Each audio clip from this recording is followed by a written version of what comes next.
big gamer. Oh, and I'm a big Roxas fan, so it helps. We're gonna get into this. Yes, let's go. Hey everybody, I'm Catherine, aka the High Heeled Gamer, and you're joining us here at the Late Night Nerd Show. I'm super stoked because we have the co-creator of Frankenstein the Unconquered. We've got Dalton Shannon here. Dalton, hopefully I said both your first and last name correctly. It's Dalton Shanoon, actually. No, And it's you're great. Frankenstein. It's Frankenstein. Yeah, no. Welcome to the show. Thank you so much for taking the time to being on here and talking to me about your comic. I appreciate it. Absolutely. No, thank you for having me. It's How you great. doing? Not too bad. Running the press circuit for Frankenstein, getting the campaign ready to go. So exhausted, but great. It's usually I feel like that new audio sound that's like of Ron going like, "You're gonna suffer, but you'll be happy about it." So it's like, that's you put in that's the work that's for it. that's the T-shirt of comics. That's what it is. Yeah. Yeah. So this is actually issue 2 that's getting Yes. ready to release on Kickstarter, correct? Correct. Yeah. So we'll have issue 1 and 2 if you missed the first one. So come on by, even if you didn't catch it. But this is issue 2 of the ongoing series. Yes. And you are the co-creator and co-writer or co-artist? Yes. I'm so sorry. No, co-writer. Yeah. I wish I could draw like Mary does, but sadly, mine are just embarrassing scribbles. I'm a professional stick figure artist, so if you ever need stick figures, I'm a gal. So it's me. So we have a fan of the show, and super excited to see you here. So Oh, hi, Zach. so Frankenstein the Unconquered, like I read the press release for it and I was just like, this is an interesting take on it. Nothing, Frankenstein has been done with many different variations, many different styles, but this is actually kind of like him finding himself. Tell us a little bit about, the storyline itself. Yeah, so Frankenstein the Unconquered follows Frankenstein 500 years after the end of Mary Shelley's original novel. So at the end of the novel, he goes into the ice and dies. But in The Unconquered, he thaws from that in a bombed out apocalyptic wasteland and basically becomes Conan the Barbarian. He runs around with a sword, fighting monsters, conquering continents, and everything you love about Conan, but cranked up to 10 because it's Frankenstein. So yeah, it is a bit of a. I mean, when we first conceived of the idea, it was going to be like cosmic Frankenstein, like in space with a sword and a gun and things. But then the barbarian concept just like stuck out to us because I mean, it's one of those things that I am surprised we got to do because how has this not been done? It feels like a perfect marriage. So I'm happy we got it in front, so nobody else can take this from us, man. Yeah. It's a lot. It's so much fun. It's over the top. It's metal as hell. I was just going to say. Yeah, if it belongs on a Megadeth album cover, it should probably be in Frankenstein. It's any chance we have to get Mary to draw the most absurdly cool shit. That's awesome. And I was gonna say, like, it has that metal feel to it. I want to be like a fly on the wall during that meeting where it was like, what story do we come up with? Oh, I know, Frank. Like, was it because you guys are like fans of? Is this like your favorite monster? Yeah. So we're both fans of the original novel. Shelley's book is, I think, great even by modern standards. A lot of that like Victorian literature can be a little stuffy and hard to read, but Shelley actually has a pacing and a tension and a tone that I think speaks to a modern reader. But not only that, I'm a huge fan of the classic Universal monster movies. So like 1931's Frankenstein with Boris Karloff is like transcendent. That movie is phenomenal, and Dracula, Wolfman, Creature from the Black Lagoon, Bride, all that stuff. I love it to death, and Frank is my favorite. So I don't know. I've always wanted to do something with Frank, even if it wasn't going to be anything grand. And it just so happened that the grandest, most ridiculous, over the top idea is what came to the surface, and we get to kind of explore not only like that universal catalog, because we are going to have, like, in issue number 2, the Wolfman shows up, the Bride Yeah. shows up, we'll have the Mummy, Dracula, all sorts of that stuff. But we also get to kind of continue Shelley's novel. It is a sequel. And so we get to take the themes that Shelley was working with that might be not as overt as the novel plays a lot with victimization and the horror of creation and ego, but there's a lot of like subtextual themes that don't get discussed a lot, like the monster's tendency to just not trust anybody, or like the that toxic masculinity at the root of both him and Victor Frankenstein. This because in Unconquered, we actually give Frank a chance to be a better person and be peaceful, and he chooses not to. He can't trust anyone. He never sees a peaceful solution to anything. It's always met with violence. And so we want to kind of take that thread that wasn't tugged enough in the novel and really bring it to the forefront in the book as well. So yeah, you were right in saying that Frank will find himself, and usually it's at the end of a sword, but we'll also try and maybe tug at your heartstrings a little bit. We'll see how it goes. Yeah, I was gonna ask, so is it like a way of kind of humanizing this monster? Because I mean, in reality, these monsters that you talk about, like which nobody ever talks about, like the black and white classic Mm-hmm. monster movies, at the end of it, we can kind of find ourselves in these monsters per se. Like I Mm-hmm. was always drawn to Dracula, and it was more of Yes. the, like again, can't trust anybody as well, Mm-hmm. just let me try to be on my own, but I kind of, Yeah. these types of things. Was it a point to try to humanize Frankenstein, or was it more like, no, he's already humanized, let's bring that out? No, he's definitely humanized in the novel. I don't think you can look at the original novel and not feel a bit of remorse for the monster or see yourself in those shoes. Like the most obvious lesson from the book and the film is that we treat anything that's different as a monster, even if it doesn't necessarily is a monster. And so what we wanted to do is take that and then put it on a timeline so far in the future that what does that do to Frank on a long enough time scale. And so when we first drop in on him in Frankenstein the Unconquered, he's literally riding a comet back to Earth, stabbing it to death as it plunges into the desert. And we wanted to really introduce Frank in this new world as like a force of nature. Like, he doesn't talk much. He Okay. solves everything with violence, and it's quick, it's ruthless, it's bloody, and like nobody's safe. Uh, and as the series progresses, we want to really poke into that force of nature and see if there's anything left inside that can really even be reasoned with, much less related to. And especially with the second issue where we meet the Wolfman. I mean, we're not just meeting the Wolfman, we're meeting Larry, who is the guy who becomes a Wolfman. And he's really the first person that really talks to Frank and really tries to open up a dialogue with him in the series. And whether that works out for him or not is, well, no spoilers, but it's the first step to finding out who Frank is. And there's a lot of well, I don't want to say a lot, but there's some revenges that he's trying to go after as well, because Mhm. when he was frozen, that he did have enemies. Was that do you, in the first issue, um, do you know who, like, the people he's wronged, or is that something that you find out along throughout all these issues?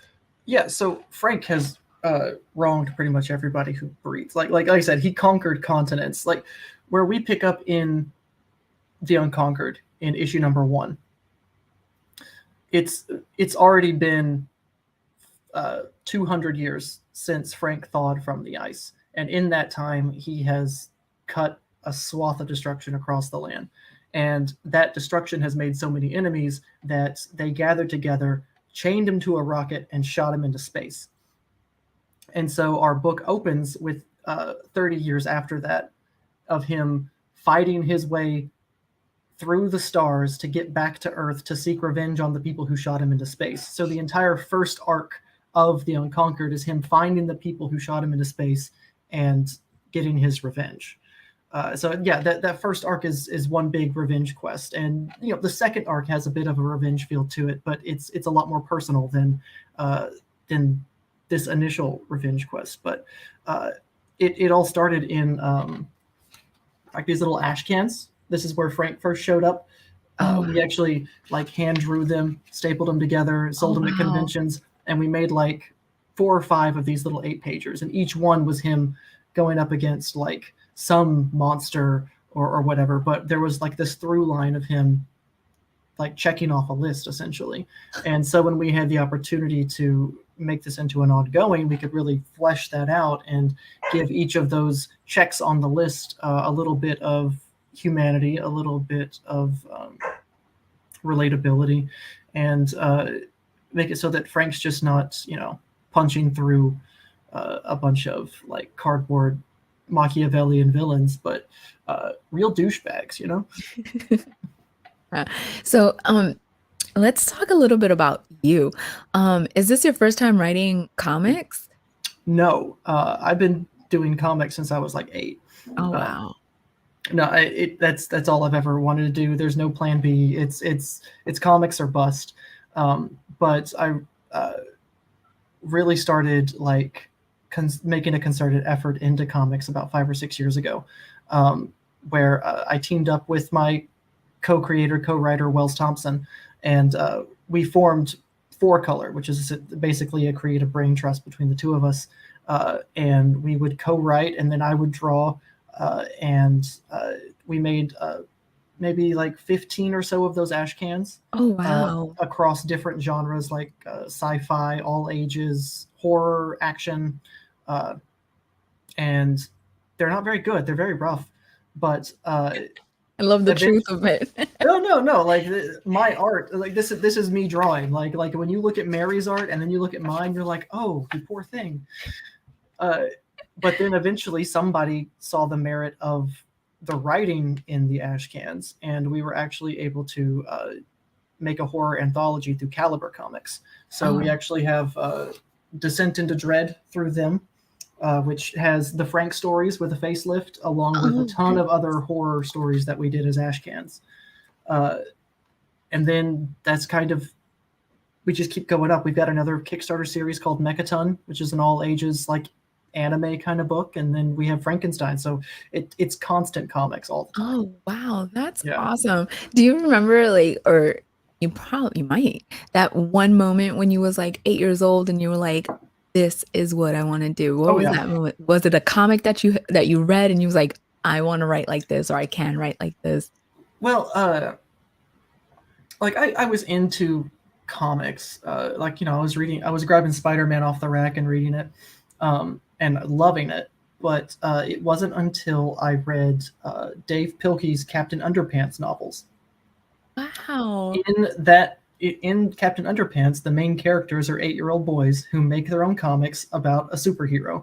And I was like, if these guys could do it, I can do that easy. And so I just started drawing and stapling and making my own little comics, and it's been nothing but that ever since. Yeah. That is so cool. Captain Underpants. Like Dave nobody gives them credit. No, dude, Dogman is like the best-selling graphic novels ever right now. Like Dave Pilkey is still killing it. Mm-hmm. My son has the whole collection of Dogman. They're great. They're great. I love them. He reads them to me every now and again, and I'm like, this is actually pretty fun. Like if I would have had something like this when I was a kid, like I would have done way more reading than I did. Cool. And I sometimes I cried to reading Dogman. It's that good. It is, it really is. And like I said, he has all of them. As soon as they come out, Mhm. he's like he knows, like, the release dates and stuff, and I'm like, Perfect. "Alright, come Oh, or we'll get to the bookstore," and he's like, "No, we gotta go now." So, great little nerd, love it. yeah, definitely. So how supportive is your family with all of this? Oh, thank God they're supportive. I don't know. Like, my parents are probably the most supportive human beings on the planet. Like, uh, we wouldn't be doing this without their support. Like, Aw. I mean, not only are they significant backers to Kickstarters, but like they never once were like, "Don't do comics. That's stupid." Like Aw. there's no money in there, even though they should have told me that.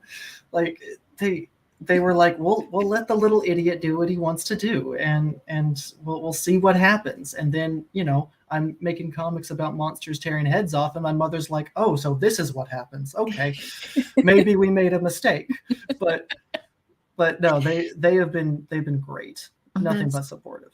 Are they the first people that get to read and critique your work, God or no, no? God no, no.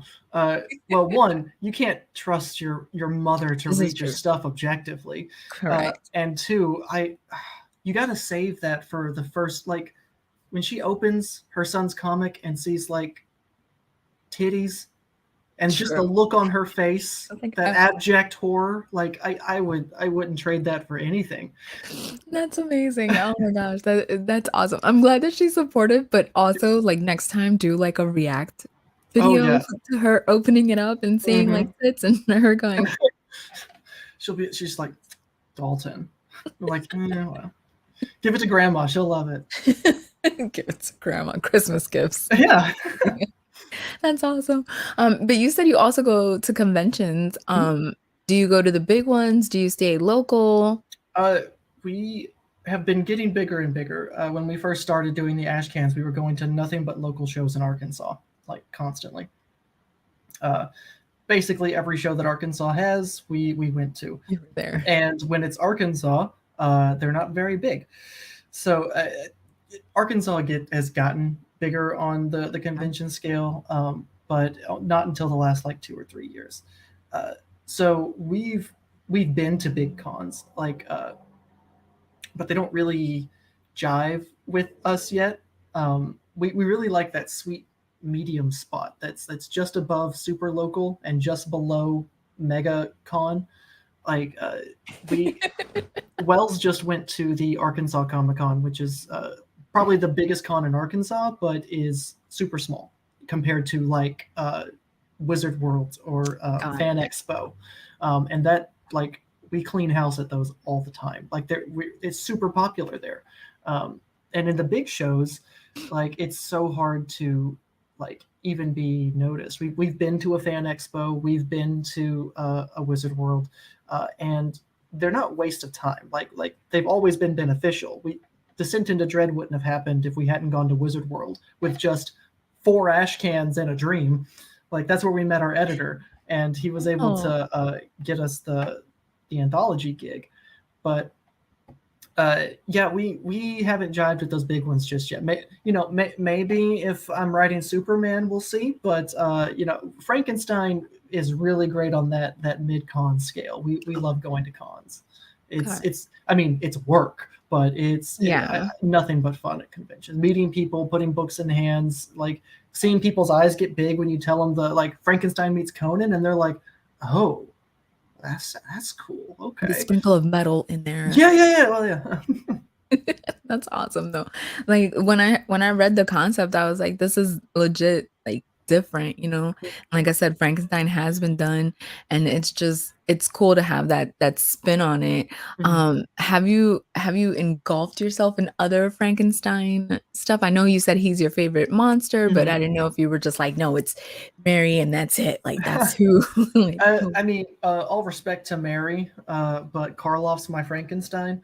Uh, but no, I love pretty much anything that Frankenstein that is even tangentially related to Frankenstein. Like, the Hammer films are great, but also, like, when they make giant monster movies with like Frankenstein Conquers the World is just a Godzilla movie with Frankenstein in it, and it's not even Frankenstein. It's just a monster they call like it's ridiculous, and it's so good. And Frankenstein conquers no, not conquers. Frankenstein versus the Martians, I think, is another one where it's not even Frankenstein. It's like a robot who's fighting alien, and they call him Frank. It's Hotel Transylvania. How did you feel about that interpretation of Frankenstein? Oh, aces, great, yeah. The first Hotel Transylvania, severely underrated film, but no, it's anything with the Frank stamp is usually at least like dumb fun. Very few times have I watched a Frank film or read a Frank comic, and I'm like, that was rough. Like there's always the character is like the character's kind of like Batman of the monsters in that like you can have an Adam West Silver Age lighthearted Batman, and you can have a Chris Nolan super dark, super gritty, super realistic Batman, and neither of those feels wrong. Like it's both Batman. Yeah. And Frankenstein is like that with the monsters. Like you can do Alvin and the Chipmunks Meet Frankenstein, great film. Yeah. Or you can do Frankenstein the Unconquered, and it still feels like Frankenstein. You have given me a whole new perspective on that, because like I didn't even realize like it's true. It's Frankenstein has been that diverse, because you're right. Alvin and the Chipmunk Meet Frankenstein is amazing. And then you can have him be, yeah, that's you have totally like, I don't know if you can see my mind just being blown. Like, oh my god, yeah, that makes perfect I have to spread the gospel wherever I can. Yeah, the Frankenstein, the word of Frankenstein. I mean, hey, we've got a whole backup feature in the book about the Church of Frankenstein, so I gotta start preaching. That's awesome, Frankenstein. Frankenweenie, yeah, Frankenweenie is great too. Yeah, Frankenweenie is a good one. Actually, that's really good. When did you find Frankenstein? Were you young? Was this something like your parents put the movie on and you fell in love, or did you find him at an older age? So when I was maybe 5, 6, something like that. I think it was like Turner Classic Movies or TBS, something like that, was running a marathon of all the Universal monsters during the Halloween season. And my dad had the prescient idea to put blank tape in the VCR and like record all of them. Because I mean, at that point, those movies were not in print on home video. Like it was like what, 90, 96, 97, something like that. So like you weren't finding those at Walmart. So he videotaped them, and I would just watch them over and over and over. Oh, wow. And I mean, as a kid, I was more drawn to like the Wolfman and the Creature from the Black Lagoon. They're like more aesthetically like cool to a kid. It's like the reason kids like Batman but grow up to maybe like Superman more, like me. Like Batman looks cooler, but like when you grow up, you're like, oh no, Superman's cooler. Yeah. So, but then I grew up and I was like, oh no, it's just something about Frank. And I still love Wolfman and all those guys, but Frank, and I think a lot of it's Karloff too. Like his performance in that film really, it makes the character a character. And yeah, ever since I've kind of grown up and just looked at Frankenstein with new eyes, and reading the novel helped, because I mean, you're not reading that at 5 years old. No. Or if you are, I'm like, dude, go outside, please. Yeah, so I found Frank at a later age, or at least I grew to respect Frank at a later age. But I've known the character since I was a kid, and stayed with me the whole time.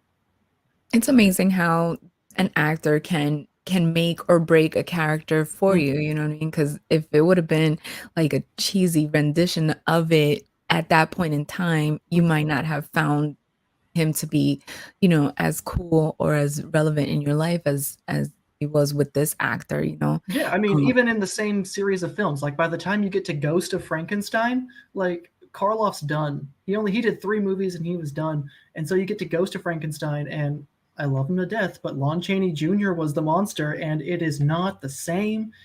I'm like, you should be the Wolfman. What are you doing here? Like, you're not Frank. Get out of here. And and that's a rough movie, but it's yeah, Karloff is the monster to me. Yeah, and I find that so cool that you're able to resonate with that because of the actor's take on the character and Mhm, performance of the character, because it could definitely make or break, the character themselves. Because mhm. for as much as we try to separate, like, the actor from the character, some actors are the character, if that makes Right. sense, I you mean, know? and sometimes that can ruin entire careers, and it sure didn't help Karloff too much, but man, a gem. Yeah. So, let's talk a little bit about the team that you work with as Mhm. well. Let's give them their props and their dues. Absolutely. So, your artist, Mary is Landrow.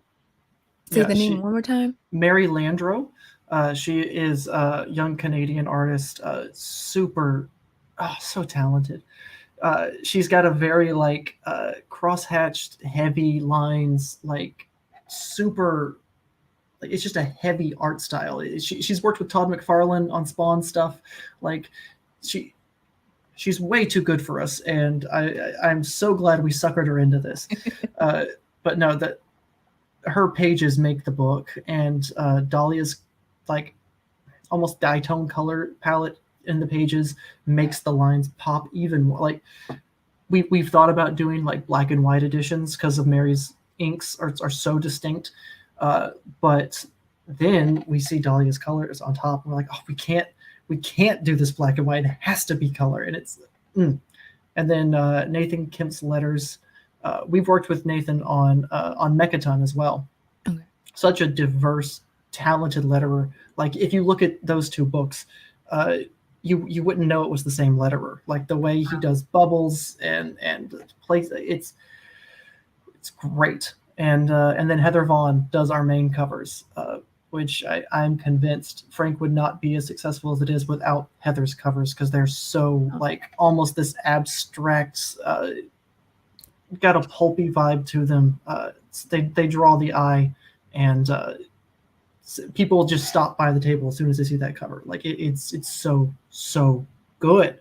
Like we're so lucky to be working with this team. I'm so green with jealous rage when I see some of their stuff. I'm like, God, I wish I was that talented. Well, I'm just a writer. Jeez. just a writer, but your Oh, words matter, you know what I mean? Like, it they matter, but I mean, honestly, if we released Frank with no letters at all, like that would still kick ass. I like to see it too, because every time Mhm. you talk about your team, you're like gushing with pride and honor to be on the team with them. That's awesome. So you guys mesh well, I'm guessing. So Yes, yes. It's we've been working well so far. It's been pretty good. We haven't gotten on each other's nerves yet. No, Frank just straight up would not be a comic book without this team, and so I'm very proud of them. Very thankful to be a part of this team, and that they would want to work on my stupid little barbarian comic. Like it, I don't know. As a writer, like I'm like the least necessary part of this team because they're all just so talented. Like, aw. and so when I see it, it humbles me every time I look at like, especially when I get the book in my hands for the first time, and I'm like, man, thank you guys. It's so great to make comics with these people. That's awesome. So, do all the parts move at the same time? Meaning, like, do you write like one page, give it to Mary, and she colors it, or like, do you guys know what the cover is gonna look like? Or I don't know if anything would ever get done if we went at that pace. No, we so Wells and I work on the script, and once we get that to a place that is in a panel lock, so that we don't have to like change up the page layouts or anything, we send it to Mary, and Mary will begin doing pages, and so she'll send them in like batches of 5 or 6 or oh, whatever. okay, And once we get those pages in, we'll go over them, see if there's any corrections that need to be made. If not, we send it to Dahlia. She colors it, and then Nathan will letter on top of that. And so it's an assembly line like most like mainstream comics are. okay, We don't have, if it was just one person doing all this, then yeah, it may go like a page at a time, that kind of thing. okay, But with so many moving parts, we have to just go in chunks, and okay. it's been working out so well. Who does Uh, the paneling? That's Mary.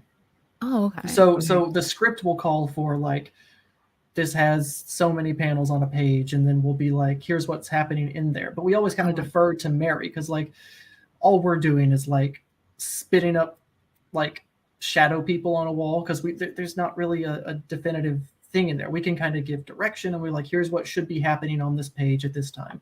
But if Mary ever comes back and she's like, this would be cooler if we did this, I'm like, defer to you. Like, I mean, yeah, if whatever is the most visually interesting. It's a comic book. Like, you're not here to read so much as like watch, in a sense, like take in the art. It's a visual medium. Like, it has to be entertaining at every step. And if it starts to get visually stale or boring, that's a problem. So it's great to like bring Mary into that process, and our artist on Mechaton, Fernando, as well. Like, we can give them all the direction in the world, but end of the day, they're the artists. They know what's going to look best on a page more than we do. So that push and pull helps a lot. So you give them pretty much like, as far as like the artwork itself, creative freedom. Do you have like certain things that you're like, no, it has to look like this, or you're just like completely like, no, you tell me what think it should look like? Or is it like a 50-50 split, you know? Kinda, yeah. For the most part, it's very much like we trust you. Like, we trust you to design how you see fit. Like, I want to see what's in your head. I don't want you to just regurgitate what's in mine. There are a few instances where it's like, no, we really want it to be this particular thing, or we'll send them like a reference picture. Like, here's what I'm kind of thinking it looks like. But no, most of the time, if Mary designs something and it comes back in the inbox, we're like, this is perfect. This is great. Like, no notes. No, this is great. I asked for a chipmunk, and you gave me a mastodon with wings. Like, I'm here for it. It's great. How did you find Mary? Sheer luck. It was actually when we were putting together the anthology. We were looking for artists online to kind of start, filling up spaces, and her work really caught her eye. Like, she has a ton of like Batman, Joker, Spawn art on her Instagram and stuff. So immediately the style just jumped out to us, and we worked with her on the anthology, not with Frankenstein. She actually did like a kind of post-apocalyptic kind of sci-fi, like low-key kind of story, but super moody, which is funny when you look at it compared to the Frankenstein that's in the book, because the Frank that's in Dread is like the art's a lot more open. Like, it's not so heavy on the cross hatching and stuff. Still, beautiful. And it's a great adaptation of the ash cans that we did earlier. But Mary really makes Frankenstein feel like Frankenstein. We were like, okay, we have to keep working with you. Let's do Frank. How do you feel about Frank? And she, bless her heart, she's like, that sounds awesome. I don't get to draw stuff like this all the time. Aww. I love it. That's cool. And she might be humoring us, but I'm going to take it anyway. You're I know you mean it, but it's actually funny to hear you like talk like that. You know what I mean? Like, she probably loves it. You know what I mean? Because it's so much fun. Plus, you're not like a jerk. You know what I mean? You're just like, I love your work. You're doing great. You know what I mean? The bribes worked. Okay, good. I expect my check in the mail. No, but you seem very down to earth, very grounded as well. Is that just your personality, period? Or is it because the people around you keep you humble? Like my people never let me get a big head. They're like, no, know your place. I mean, as a writer, you have to expect a bit of ego. Wells and I are really great at balancing each other out. Honestly, I'm very easygoing at the end of the day. Like, conflict's just not worth the effort. Like, I'm just like, you know what, whatever, you do it. Wells can get a little more like anxious about it. So like we balance each other out, where like he's really great at like getting on things and like getting things done, and making sure the Kickstarter doesn't completely implode. And but that also like winds him up a lot. Like, he can get really anxious, and it affects his mental health a lot. And I'm over here like, dude, just take a breather. Like I'm more like Wells. we can, I'm we can, definitely like Wells. yeah, like we can just kind of slow down for a second and like kind of talk about it, and like we can like I'm always trying to make him laugh anyway, so we're very much like an Abbott and Costello duo, That's and awesome. it's been working out so well. Yeah, How did pretty you well so two how did you two meet and then decide like, hey, we should write together? far. So Coliseum rules. We both entered. Only one could exit. I had the pitchfork. He had the net, and somehow we both lost because we've been stuck together ever since. Uh, no, we actually we met in college. We I was a writing major and he was an English major because we make bad decisions in life, and There, done that. we actually met through my wife. They had met and were just like hanging out and stuff, and then she was like, "Hey, here's my boyfriend," and I'm like, "Hey, you're in a few of my writing classes," and then like through just being around each other a lot in class and kind of seeing each other's writing styles and being drawn to certain things about each other's style, uh, we kept in touch for a while. We stayed in touch after college, and then I was like, "Hey Wells, how do you feel about comic books?" And he was like, "I don't feel any way about them. Why?" And I was like, "Well, how about we make comic books?" And he's like, "You're an idiot. Let's do it." And here we are. Wait, so does he not like comic books Oh or no, he was no, just no. like, He at the time he didn't dabble in like he's a literature guy. Like he likes novels and God, Kurt Vonnegut and all the boring stuff. So he had read comics. He had read all like the Hallmarks and stuff, Watchmen, that kind of thing. Um, but it wasn't like something he grew up with. It wasn't something he really was like immersed in, okay. unlike me. And so when I brought the idea to him, uh, he was like, that's doesn't sound like a bad idea. Like I'm not doing anything with this novel I wrote, so like let's try comics. And now he's really grown into comics. Like he's an editor at Comic Book Yeti. Oh Like wow.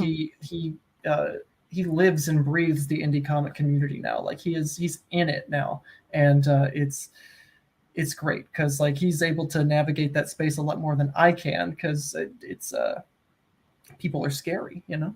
Yeah. Oh, I know. Yeah. Trust me, I know. Yeah, some people wear high heels on a gaming site. It's wild. Could you imagine? Jeez, they don't even light up. I don't have Sketcher brand high heels, okay? They don't light up. I know. Skechers, are you listening? Oh my gosh, I'm sorry. I'm easily amused around here. It doesn't That take much for me. easily amused is my favorite kind of people See. because my jokes always suck.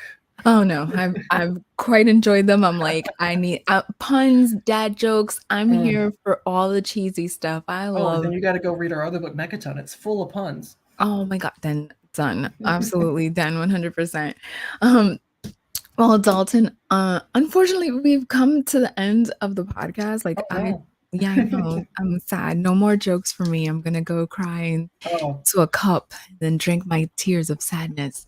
oh, that's extreme. Are you okay? Gee, I'm like don't Wells. I'm do just like Wells. I get Go play some games. him and I in the same room might not be a good thing. It's just an endless spiral. It will be. It Yeah. will be. I can't wait to officially meet him. Mhm. But yes, your Kickstarter comes out September 19th, Correct. or it launches. It doesn't come Yes, out. the pre-launch page is live right now. So if you go to Kickstarter.com/Frankenstein the Unconquered, it should be number 1 and 2, so you can get caught up if you missed the last one. Nice. And if you hit that notify on launch, it will notify you on launch on the 19th. And you can look at all the great goodies we have for you on the Kickstarter, as well as the book itself, which is pretty good on its own. Yeah, it is. Actually, before I cry my tears of sadness because we'll no longer be having this chat, I will go hit that notify as well on the Kickstarter. Dalton, thank you so much for being on the show. I appreciate you so, so much. And Yeah. thanks. Yeah, absolutely. Thanks for having me. This was a blast. Loved it. Yay. Well, guys, just like me, go head over to the Kickstarter, Frankenstein the Unconquered. Go hit that notify. So September 19th, you'll be one of the first people after me to go pledge the book. And, as I always say, I never send you to the crap stuff. So go do yourself a favor and get this book. Get the first one too. It'll be a great laugh. Let's laugh together, okay? I'll see you guys next Wednesday. Bye, everyone.